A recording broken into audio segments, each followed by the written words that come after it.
My name is Alexandra Rivera, and my sister Emily has always been the successful one. VP of Marketing at TechBridge Solutions. Corner office. Company car. Annual bonuses that could buy a house. She was the family success story and she never let me forget it. Me. According to Emily, I was playing entrepreneur. Easter dinner at mom's house should have been pleasant. Ham. Potatoes. The good china. 32 family members gathered around tables that spilled from the dining room into the living room. Emily arrived late as always, making an entrance in her designer suit even though it was a Sunday. Sorry.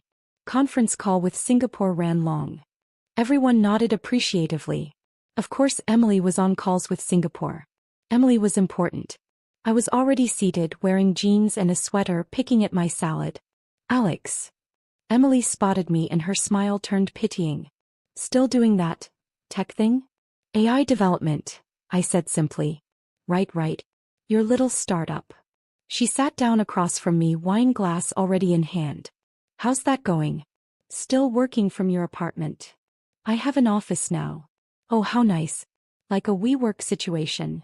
Something like that. Mom jumped in, ever the peacemaker. Alex has been working so hard. We're very proud. Emily's laugh was light, dismissive. Mom, it's been 5 years? At some point, playing entrepreneur becomes just embarrassing. The word hung in the air. Embarrassing.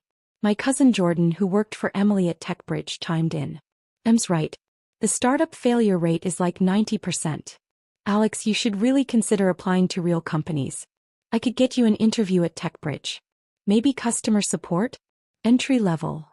That's generous of you, I said evenly. Uncle Martin joined the conversation. Alex, honey, your sister has built a real career. Maybe it's time to follow her example. Stability. Benefits. A 401k. Emily nodded sagely. I worry about you, Alex. No savings. No health insurance. What happens when this little venture fails? It won't fail. That's what they all say. Emily sipped her wine. Look, I get it. The entrepreneur fantasy is appealing. But most people aren't cut out for it. There's no shame in getting a regular job. Dad spoke up from the head of the table. Emily has a point, Alexandra. You're 32 years old. Time to think about your future seriously. My Aunt Carol nodded. My friend's daughter tried the startup thing. 3 years, nothing to show for it. Now she works at Costco. Not that there's anything wrong with Costco, but Alex could do better, Emily finished. If she just stopped playing pretend and joined the real world. I set down my fork. I appreciate everyone's concern. Do you though? Emily leaned forward. Because honestly, it's getting hard to watch. Every family gathering, everyone asks me how my brilliant little sister is doing, and what do I say? Oh, she's still playing with computers in her apartment? Jordan laughed. Stop. You're killing her. I'm being honest. Someone has to be. Emily's voice softened into what she probably thought was kindness. Alex, I love you. We all do. But this entrepreneurship thing, it's time to let it go. Apply to TechBridge. I'll put in a good word. You could start next month. I'll think about it, I lied. Please do. Before you waste any more years on this hobby. I excused myself early, claiming a headache. No one seemed surprised. As I left, I heard Emily telling Mom, she'll come around eventually. Reality always wins. What Emily didn't know, what I'd carefully kept from my entire family, was that I wasn't playing entrepreneur. I was running NeuralEdge AI, one of the fastest growing artificial intelligence companies in the Pacific Northwest. It started 6 years ago when I was working as a data scientist at a logistics company. I watched them manually route thousands of shipments daily, making mistakes that cost millions. I knew AI could optimize it. I built a prototype in 3 months. They rejected it. Too experimental, they said. So I quit and built it myself. I maxed out 4 credit cards. I lived on ramen and slept 4 hours a night. I taught myself advanced machine learning, neural networks, natural language processing. I took every course I could find from Stanford, MIT, Berkeley, all online, all while my family thought I was unemployed. The first client was a small regional delivery company. They paid me $8,000 for a routing optimization system. It increased their efficiency by 34%. They told another company. Then another. Within 18 months, I had 37 clients and $2.1 million in revenue. I hired my first employee, Marcus, a brilliant engineer I'd met at a hackathon. Then 3 more. Then 12. My family never asked for details. Emily was too busy being successful. Mom and Dad were too busy being proud of Emily. Everyone else just assumed I was struggling.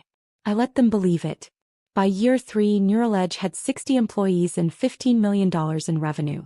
We developed proprietary AI systems for supply chain optimization, predictive maintenance, and demand forecasting. Microsoft Azure featured us as a case study. AWS invited us to speak at their summit. Emily called that week. "Hey, I saw some AI company mentioned in TechCrunch. The name sounded like something you'd come up with. Neural Edge? Any relation?" "Oh, I consulted for them briefly." Well, they're probably going nowhere. Most of these AI startups are just hype." I said nothing. By year 4, we hit $47 million in revenue. Forbes called me for their 30 under 30 list. I declined. Fortune reached out. I declined. I wasn't ready. Last Thanksgiving, Emily gave a toast. "I'm grateful for my incredible team at TechBridge for my career, and for being able to set a good example for my little sister, who's still figuring things out." Everyone raised their glasses. I smiled and drank my wine. By year 5, Neural Edge had 340 employees across 3 offices. Our annual revenue hit $89 million. My personal net worth crossed $180 million. We'd secured partnerships with 3 Fortune 500 companies. One of them was TechBridge Solutions. Emily's company had signed a $12 million contract with Neural Edge to implement our AI systems across their marketing automation platform. The contract was signed by Emily's CEO and our VP of Partnerships. Emily's team would be using our technology daily. He had no idea I owned the company. The partnership announcement came in March. Emily called me excited. "Alex, you'll appreciate this. TechBridge just partnered with this amazing AI company, Neural Edge. They're revolutionizing our entire marketing tech stack." "That's great, Em." "I know, right? I'm leading the implementation team. This could be huge for my career. The CEO is speaking at our annual conference in July." My heart skipped. "The CEO is speaking?" "Yeah, keynote address. I'm so excited to hear from them. Real entrepreneurs, you know? Not like..." She stopped. "Anyway, it's going to be incredible." I smiled into the phone. "I'm sure it will be." April through June passed in a blur. My team at Neural Edge worked around the clock preparing for our integration with TechBridge. Emily sent me weekly updates about the amazing AI company we'd partnered with, completely oblivious. "Their technology is insane, Alex. I wish you could understand this stuff. It's so complex." "I'm sure it is." "The CEO is a woman too. That's so inspiring. Probably had to work twice as hard to prove herself in tech." "Probably. Not like your little coding hobby. This is real AI. Real innovation." Jordan mentioned it at a family barbecue in May. "Alex, you should come to our conference in July. Might inspire you to see what real tech success looks like." "Maybe I will." Emily overheard. "Oh, Alex, no offense, but you wouldn't understand most of the sessions. It's pretty high-level stuff. Enterprise AI, machine learning pipelines, neural networks. I might surprise you." She laughed. "You're sweet. But trust me, this isn't beginner-friendly content." June 15th, TechBridge's conference coordinator called my office. "Ms. Rivera, we're finalizing details for your keynote. Do you have any specific requirements?" "Standard setup is fine. Podium, clicker, confidence monitor." "Perfect. And we'll have your company bio in the program. Should we mention the partnership with TechBridge specifically?" "Absolutely. Make sure it's prominent." "Will do." "Oh, and just so you know, our VP of Marketing, Emily Rivera, is your point person for the day. She'll meet you backstage." I paused. "Emily Rivera is my point person?" "Yes, ma'am. She's been raving about Neural Edge for months. Very excited to meet you." "I'm excited to meet her too." I hung up and sat in silence for a moment. Then I called Marcus, my CTO. "Marcus, I need you to keep something confidential." "Always, boss." "My sister Emily works at TechBridge. She's the VP of Marketing." "Wait, your sister who thinks you're unemployed?" "The same one who called me embarrassing at Easter." "Oh, this is going to be good." She has no idea I'm the CEO.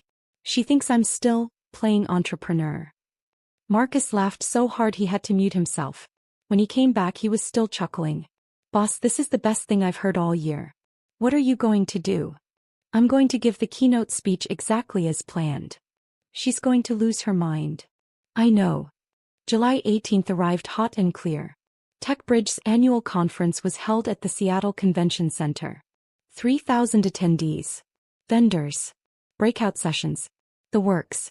I arrived early through the VIP entrance, accompanied by Marcus and our VP of Partnerships, Linda. The conference coordinator, Beth, met us in the hallway. Ms. Rivera.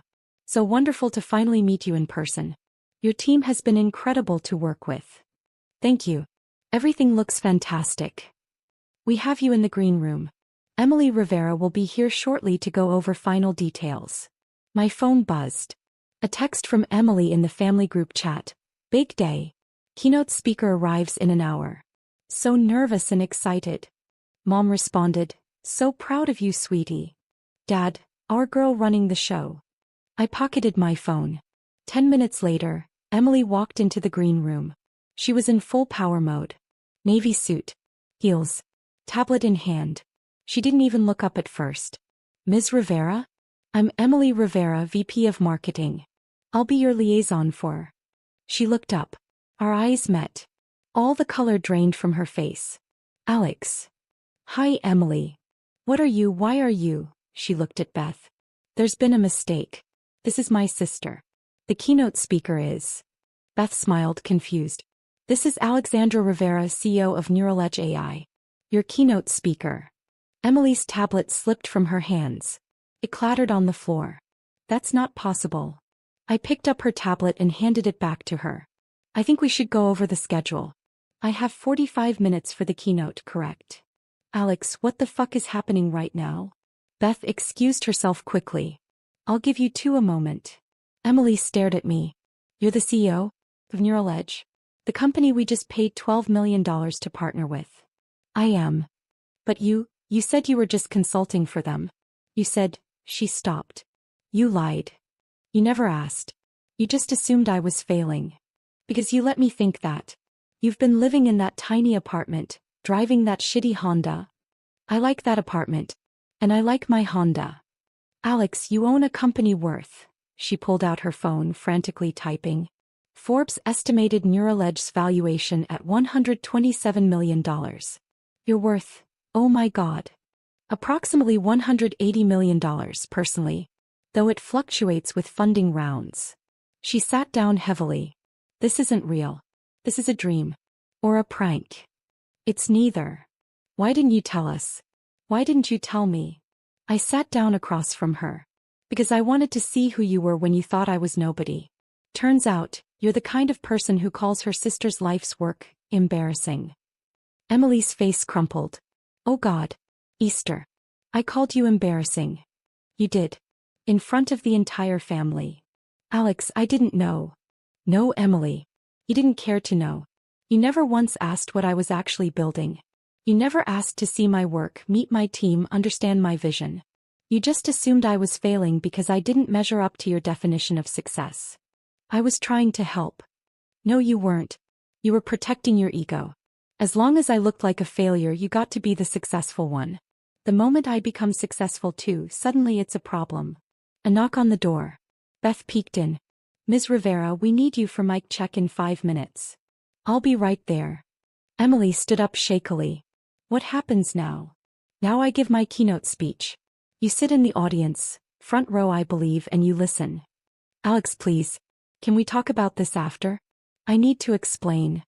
There's nothing to explain, Emily. You showed me exactly who you are. Now I'm showing you who I've always been.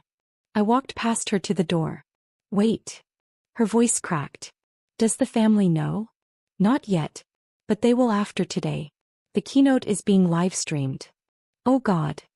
I smiled. See you out there, sis. The auditorium was packed. 3,000 people. Every seat filled. The energy was electric. I stood backstage watching Emily take her seat in the front row. She looked pale.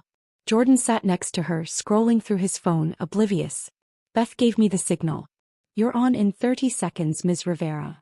Marcus squeezed my shoulder. Go show them what you've built. The lights dimmed. A voice boomed through the speakers. Ladies and gentlemen, please welcome the CEO of Neuraledge AI, the visionary leader transforming how enterprises leverage artificial intelligence, Forbes 30 Under 30 honoree, and TechBridge strategic AI partner, Alexandra Rivera. The audience erupted in applause. I walked on stage.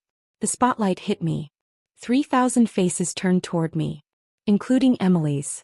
Her mouth was slightly open. Her hands frozen mid-clap.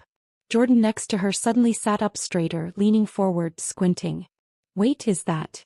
Emily grabbed his arm. I reached the podium and smiled. Good morning. Before we dive into how Neuraledge is revolutionizing enterprise AI, I want to tell you a story about perception versus reality. The audience settled in. 6 years ago I had an idea. I was working as a data scientist watching companies struggle with manual processes that AI could automate. I built a prototype. My employer rejected it. So I quit my job and built it myself. Murmurs of appreciation. My family thought I was crazy. They told me to get a real job. Apply to established companies. Stop playing entrepreneur. I paused, letting that phrase land. One family member, someone I love very much, called my work embarrassing. Emily's face turned red. That person is sitting in the front row right now. 3,000 heads turned toward Emily. She looked like she wanted to disappear.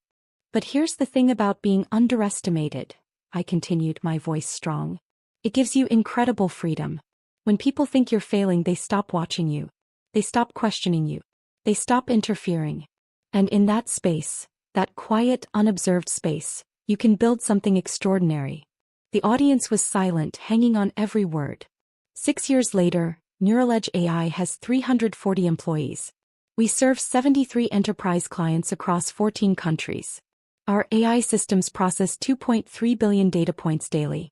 We've raised $89 million in funding and generate $127 million in annual revenue.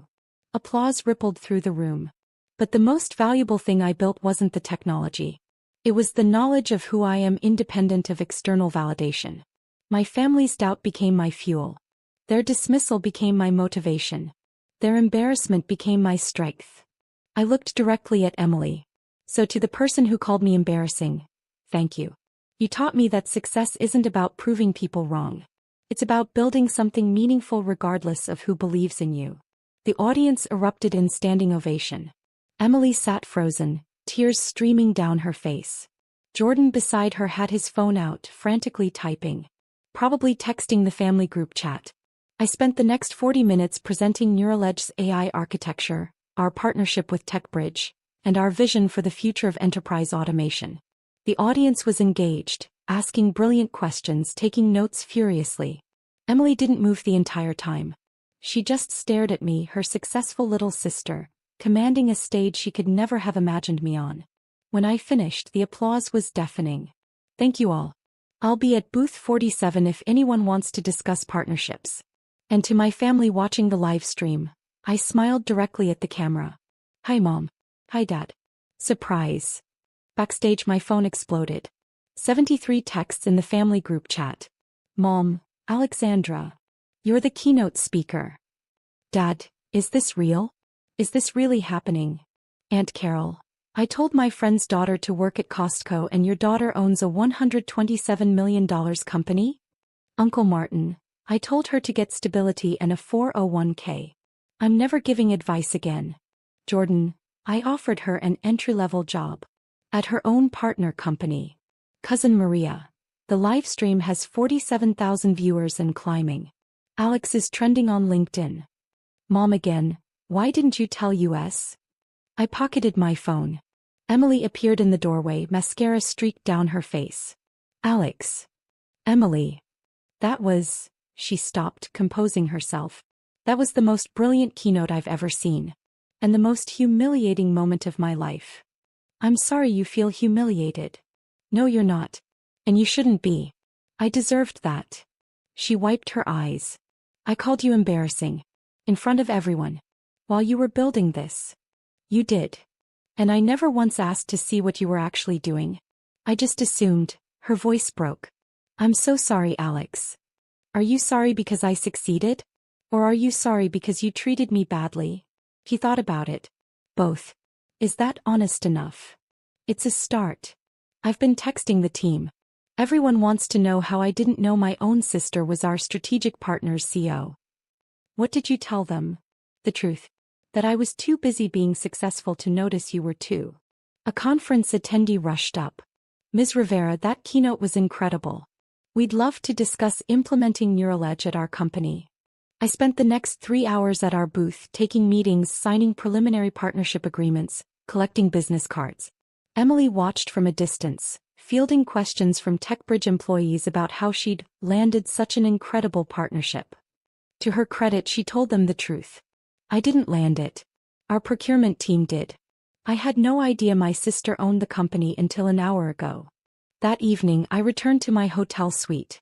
Marcus and Linda joined me for a debrief. Boss, we signed 14 new partnership letters of intent today, Linda said, grinning. That keynote was a masterclass. The livestream hit 340,000 views, Marcus added. You're all over tech Twitter. People are calling it the most inspiring keynote of the year. My phone rang. I answered. Hi, Mom. Alexandra Marie Rivera. Mom's voice was shaking. You own a company worth $127 million? Approximately. And you've been letting us think you were struggling for 6 years? You've been assuming I was struggling. I never said I was. Why didn't you tell us? I sat down, suddenly exhausted. Mom, when I told you I was starting a company, what did you say? Silence. You said, that's nice, honey, but maybe keep your job just in case. When I quit my job to do it full-time, Dad said I was being reckless. Emily called it playing entrepreneur. We were worried. No, Mom. You were embarrassed. There's a difference. You were embarrassed that I didn't have a fancy title like Emily. Embarrassed that you couldn't brag about my job at parties. Embarrassed that I didn't fit your definition of success. That's not fair. Mom, Emily told me to stop playing entrepreneur in front of 32 family members at Easter. You said nothing. Dad said nothing. Everyone agreed I was wasting my life. More silence. So I decided to see who you all were when you thought I was failing. And Mom, you failed that test. All of you did. What do you want from us, Alex? Accountability. Real accountability. Not we were just worried. Not we were trying to help. I want you to acknowledge that you valued conventional success over supporting your daughter's dream. And then what? Then maybe we rebuild. But on my terms. With boundaries. With respect. Mom's voice was small. I'm so sorry, baby. I know, Mom. But sorry isn't enough. I need you to understand why what you did was wrong. I do understand. And I'm so proud of you. Your pride doesn't mean much to me right now, Mom. Because I know it's conditional. If my company had failed, you'd still think I was embarrassing. I heard her crying softly. I have to go, Mom. Give my love to Dad. I hung up. The next morning, Emily showed up at my hotel. How did you know which hotel? I asked, opening the door. You're the keynote speaker. They always put keynotes at the Fairmont. She held up 2 coffee cups. Peace offering? I let her in. We sat on the balcony overlooking Elliott Bay. I've been up all night, Emily said. Reading everything about Neural Edge. Every article, every interview, every case study. Alex, what you've built, it's extraordinary. Thank you. And I've been thinking about Easter. About all the times I dismissed you. She set down her coffee. I was jealous. I looked at her, surprised. Jealous. You took a risk I was too scared to take. You believed in yourself when no one else did. You built something from nothing. She laughed bitterly. I've been climbing the corporate ladder for 10 years, following every rule, doing everything right. And you made your own ladder. A better one. Emily. I'm not finished. I need to say this. She took a breath. I called you embarrassing because deep down I was embarrassed. Embarrassed that my little sister had more courage than me. Embarrassed that you were living your values while I was chasing titles and bonuses. Embarrassed that you didn't need validation from people like me. You're being too hard on yourself. No, I'm being honest. Finally. She looked at me. I spent 6 years convincing everyone you were failing because I needed to believe it. Because if you were succeeding, then what did that say about my choices? We sat in silence watching ferries cross the bay. I don't know how to fix this, Emily finally said. I don't know if I can. Do you want to? More than anything. But not because you're successful now. Because I miss my sister. The real one. The one who believed in impossible things and made them happen. She's still here. Is she? After everything I said, after how I treated you, Alex, I wouldn't forgive me. Good thing it's not up to you then. She laughed, tears in her eyes. Can I ask you something? Sure. When did you know you'd succeed? I thought about it. The moment I stopped needing you to believe I would. Success became inevitable when I stopped measuring it by your standards. God, I really was terrible, wasn't I? You were human. Flawed. Like everyone else. But you weren't scared. Oh, I was terrified. Every single day. But I was more afraid of becoming someone who gave up their dreams to make other people comfortable. Emily nodded slowly. That's exactly what I did, isn't it? Gave up my dreams for comfort. Did you have dreams? Once. I wanted to start a sustainable fashion company. Design clothes that didn't destroy the planet. She laughed. But Mom and Dad said fashion was too risky. So I got an MBA and a safe corporate job instead. It's not too late. I'm 35 years old, Alex. I have a mortgage, car payments, responsibilities. I started at 32 with credit card debt and a dream. You're 3 years older with actual resources and business experience. The only thing stopping you is fear. She stared at me. Are you seriously giving me entrepreneurship advice right now? After I spent years telling you to get a real job. I'm giving my sister advice. That's different. Emily started crying again. I don't deserve you. Probably not. But you're stuck with me anyway. Over the next 2 weeks, the fallout continued. The family group chat imploded with apologies, justifications, and shocked reactions. Uncle Martin admitted he'd been catastrophically wrong. Aunt Carol sent a 5-page email apologizing for comparing me to her friend's daughter who worked at Costco. Jordan sent a formal apology and asked if he could transfer to Neural Edge. I declined. He needed to learn at TechBridge first. Dad called and cried. Actual tears. I told my daughter to be realistic when she was building a $127 million company. I'm the world's worst father. You're not the worst, I said. Just misguided. Can I take you to dinner? Please? I need to understand what I missed. We had dinner the following week. He asked genuine questions. What problems was I solving? How did the technology work? What was my vision for the company? For the first time in 6 years he saw me. Really saw me. Mom took longer. She was embarrassed, truly embarrassed, about how she treated me. She started reading books about supporting unconventional success. She joined a parenting group for parents of entrepreneurs.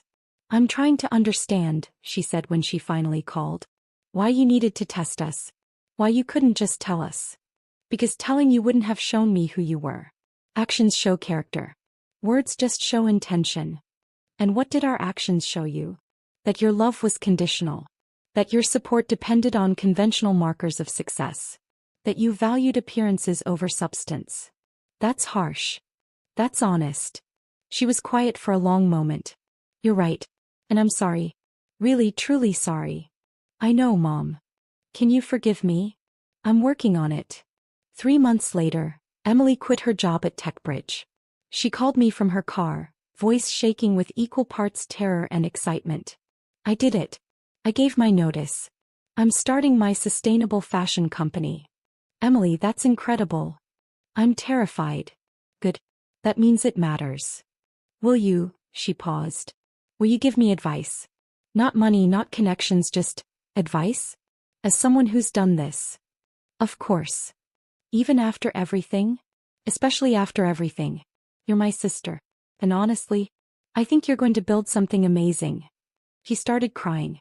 Thank you. For not giving up on me even when I gave up on you. That's what family is supposed to do. 6 months after the conference, Neural Edge hit $180 million in annual revenue. We expanded to 520 employees. Forbes featured us again, this time on the cover. The AI revolution you didn't see coming. I agreed to the interview this time. The journalist asked about my family. About the 6 years of silence. I tested them, I said simply. They failed. But failure isn't final. They're doing the work now. Real work. Examining their biases, confronting their assumptions, learning to support unconventional paths. And have they changed? Some have. Some haven't. But I've changed too. I don't need their validation anymore. I built Neural because it mattered, not to prove anyone wrong. What would you say to your sister now? The one who called you embarrassing? I smiled. I'd say thank you. Because she taught me that the only opinion that matters is my own. And that's the most valuable lesson an entrepreneur can learn. The article published with that quote as the pullout. Emily texted me, I deserved that. But also you're welcome. And I love you. I texted back, love you too, sis. Neural crossed $300 million in revenue. We opened offices in London, Singapore, and Austin. My team grew to 890 people. TechBridge renewed our partnership for another 3 years at $47 million. Emily launched EcoThread, her sustainable fashion company. I became her first investor. Not because she was my sister, but because her business plan was brilliant. She had 15 employees and was already profitable. I finally get it, she told me over coffee one morning. The terror. The exhilaration. The absolute certainty that you're either building something world-changing or wasting your life. Welcome to entrepreneurship. I'm sorry I called it playing entrepreneur. I'm not. You gave me the best origin story. Sister called so embarrassing, lived to regret it. She laughed. You're never letting me live that down, are you? Never. Mom and Dad came to Neuraledge's office for the first time. They walked through our floor, meeting my team, seeing the technology we'd built. Mom cried when she saw the wall of patents with my name on them. I'm so sorry I didn't see this sooner, she whispered. You see it now. That's what matters. Dad asked intelligent questions about our AI architecture. He'd been reading everything he could find about machine learning. I want to understand your world, he explained. Even if I'm 6 years late. Better late than never. The family dynamics shifted. Emily and I became collaborators, not competitors. Mom and Dad became genuinely curious about unconventional success. The rest of the family stopped offering unsolicited career advice and started asking genuine questions. But the biggest change? I stopped testing them. I'd learned what I needed to learn. I knew my worth. I knew my strength. I knew what I'd built and why it mattered. Their validation was nice. But it wasn't necessary. And that, more than any revenue milestone or Forbes cover or conference keynote, that was the real success.